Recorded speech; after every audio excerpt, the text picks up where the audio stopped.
আনহাতে দক্ষ ৰূপায়ণৰ ক্ষমতা আৰু ৰাজহুৱা সম্পদৰ উপযুক্ত ব্যৱহাৰক প্ৰতিফলিত কৰি বাজেটৰ ধন ব্যৱহাৰৰ হাৰ 58%ৰ পৰা অভিলেখ সংখ্যক 85%লৈ বৃদ্ধি পাইছে। এনে উন্নয়ন এতিয়া জনসাধাৰণৰ জীৱনতো প্ৰতিফলিত হ'বলৈ আৰম্ভ কৰিছে।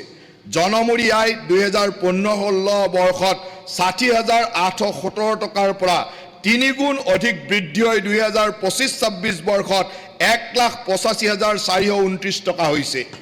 এই পৰিসংখ্যাই সূচায় যে অসমৰ বিকাশ যাত্ৰা অধিক বিস্তৃত আৰু অন্তৰ্ভুক্তিমূলক হৈ পৰিছে। অসমৰ নিজস্ব বিত্তীয় শক্তি উল্লেখনীয়ভাৱে উন্নত হৈছে।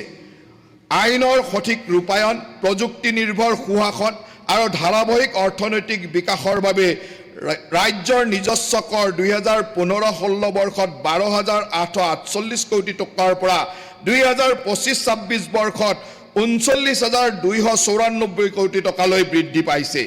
মুঠ ৰাজহ প্ৰাপ্তিৰ ক্ষেত্ৰত নিজা উৎস ৰাজহৰ অংশ 2015-16 বৰ্ষত 30%ৰ পৰা বৃদ্ধি পাই 25-26 বৰ্ষত 36% হৈছে।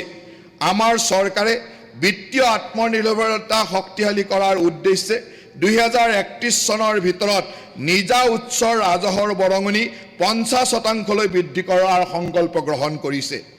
ষষ্ঠদশ বিত্তীয় আয়োগে অসমৰ উন্নত বিত্তীয় প্ৰদৰ্শনক স্বীকৃতি প্ৰদান কৰি ৰাজ্যসমূহৰ অংশৰ ক্ষেত্ৰত অসমৰ অংশ 3.128%ৰ পৰা 3.258%লৈ বৃদ্ধি কৰিছে।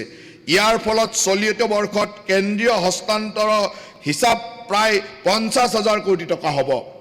উৎপাদনশীল আৰু সম্পদ সৃষ্টিকাৰী ব্যয়ৰ দিশত হোৱা ব্যাপক পৰিৱৰ্তনৰ প্ৰতিফলন কৰি মূলধনী ব্যয় 2015-16 বৰ্ষত 2,951 কোটি টকাৰ পৰা 2025-26 বৰ্ষত 26,531 কোটি টকালৈ বৃদ্ধি কৰা হৈছে।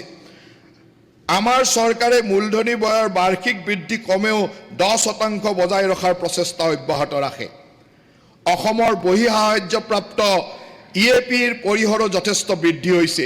চতুৰ্দশ বিত্তীয় আয়োগৰ সময়ছোৱাত প্ৰায় 7,500 কোটি টকাৰ 9টা প্ৰকল্প অনুমোদিত হৈছিল। ইয়াৰ তুলনাত পঞ্চদশ বিত্ত আয়োগৰ সময়ছোৱাত এই পৰিসৰ 7 গুণলৈকে অধিক বৃদ্ধি পায় প্ৰায় 53,000 কোটি টকাৰ 51টা প্ৰকল্প হয়গৈ। পুঁজি মুকলিৰ পৰিমাণ প্ৰায় 3,748 কোটি টকাৰ পৰা বৃদ্ধি পাই 14,400 কোটি টকাতকৈ অধিক হৈছে আৰু বৰ্তমান বাৰ্ষিক পুঁজি মুকলিৰ পৰিমাণ 6,000 কোটি টকা অতিক্ৰম কৰিছে। ই কেৱল প্ৰকল্পসমূহৰ ৰূপায়ণ কৰাই নহয়, বৰঞ্চ সেইবোৰ ফলপ্ৰসূভাৱে ৰূপায়ণ কৰাৰ ক্ষেত্ৰতো আমাৰ দক্ষতাক প্ৰদৰ্শন কৰে। উন্নয়নমূলক ব্যয় বৃদ্ধি পোৱাৰ পাছতো অসমে বিত্তীয় অনুশাসন অক্ষুণ্ণ ৰাখিছে। 2025-26 বৰ্ষত ঋণ আৰু GSDPৰ অনুপাত 24.81% হৈ আছে, যি FRBMৰ 32% সীমাৰ ভিতৰতে আছে। ই অসমক দেশৰ বিত্তীয়ভাৱে বিচক্ষণ ৰাজ্যসমূহৰ ভিতৰত স্থান দিছে। ৰাজ্যখনত প্ৰতিষ্ঠানিক ঋণ প্ৰবাহো উল্লেখনীয়ভাৱে উন্নত হৈছে। 2016 বৰ্ষৰ মাৰ্চ মাহত অসমৰ ঋণ জমাৰ অনুপাত 41.10%ৰ পৰা বৃদ্ধি হৈ 2026 চনৰ মাৰ্চত 73.52%